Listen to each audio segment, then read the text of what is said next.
अस्सलाम वालेकुम। कैसे हैं आप सब? उम्मीद है कि सब खैरियत से होंगे और सभी का माह रमज़ान अल्लाह के फजल व करम से बहुत ही अच्छे तरीके से गुजर रहा होगा।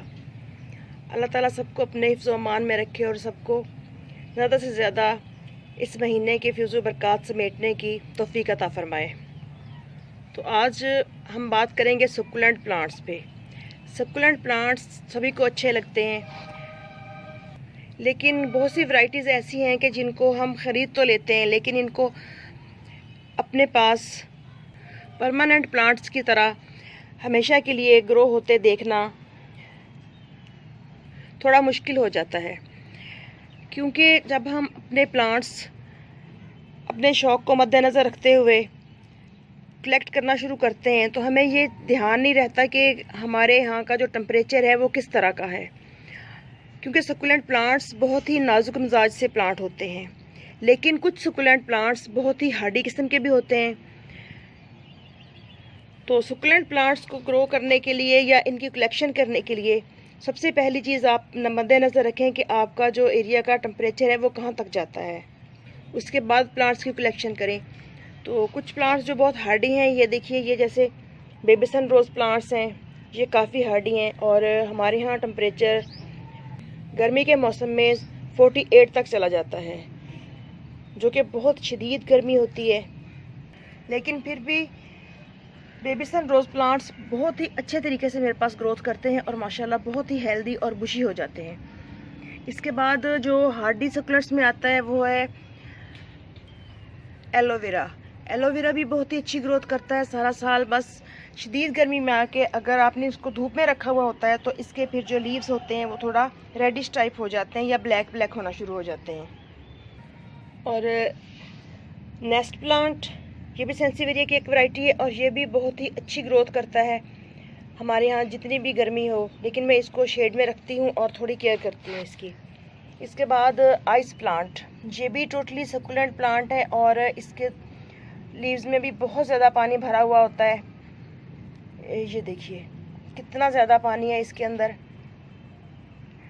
तो इसको भी हम फुल सन में रखते हैं तो ये प्लांट बहुत ही अच्छी ग्रोथ करता है। मैंने एक पॉट से बेशुमार प्लांट्स बनाए हुए हैं। इसके अलावा अजवाइन लीफ प्लांट, ये भी सक्कुलेंट्स में शुमार होता है, लेकिन काफ़ी हार्डी प्लांट है और ये भी हर तरह के एनवायरनमेंट में चल जाता है।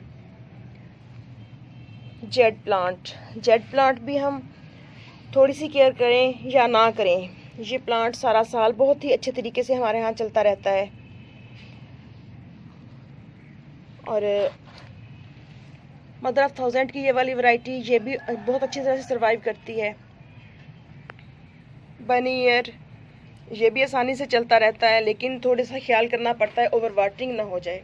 ओवर वाटरिंग का तो खैर सभी प्लांट्स का ध्यान रखना पड़ता है, लेकिन कुछ सक्कुलेंट्स ऐसे हैं जो कि बहुत ही नाजुक मिजाज होते हैं और बहुत ध्यान मांगते हैं। इनमें बेबी टीयर्स हो गया, एचिवेरिया की कई इकसाम हो गई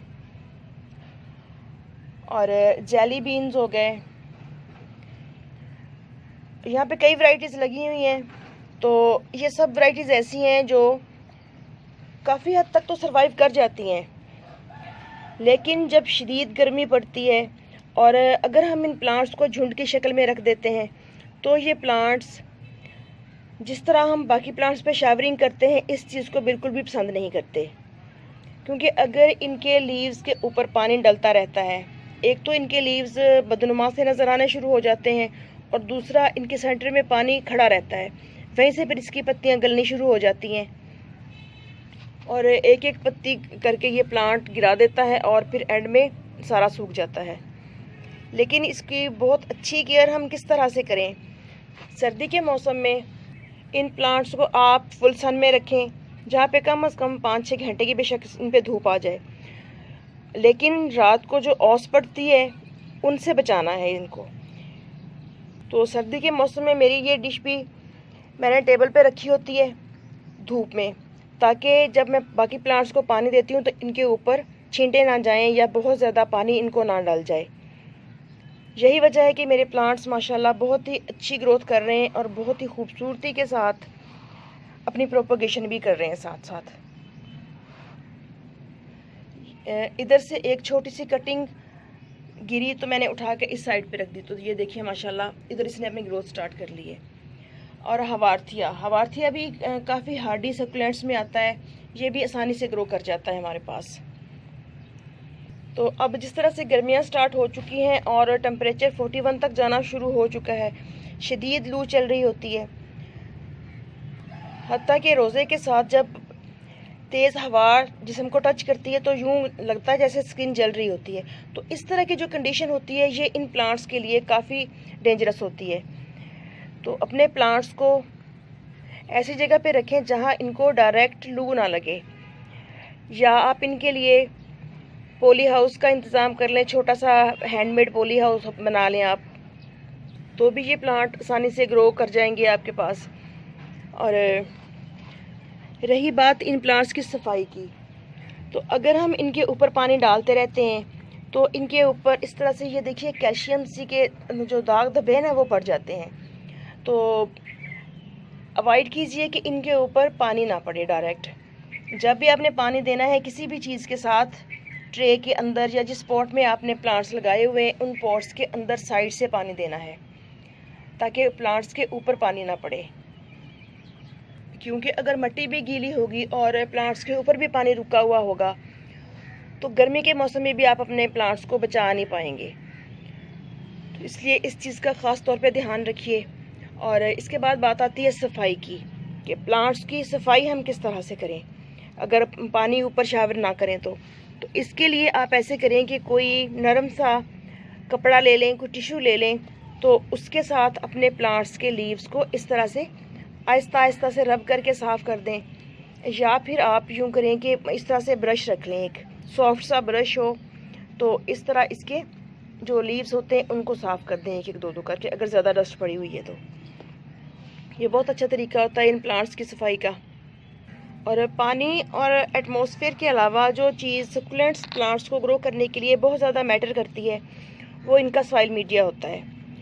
तो सॉइल मीडिया जब भी आप सकुलेंट प्लांट्स के लिए बनाएं, इस तरह से बनाएं कि उसमें पानी जो है वो ठहर ना सके। इसमें आप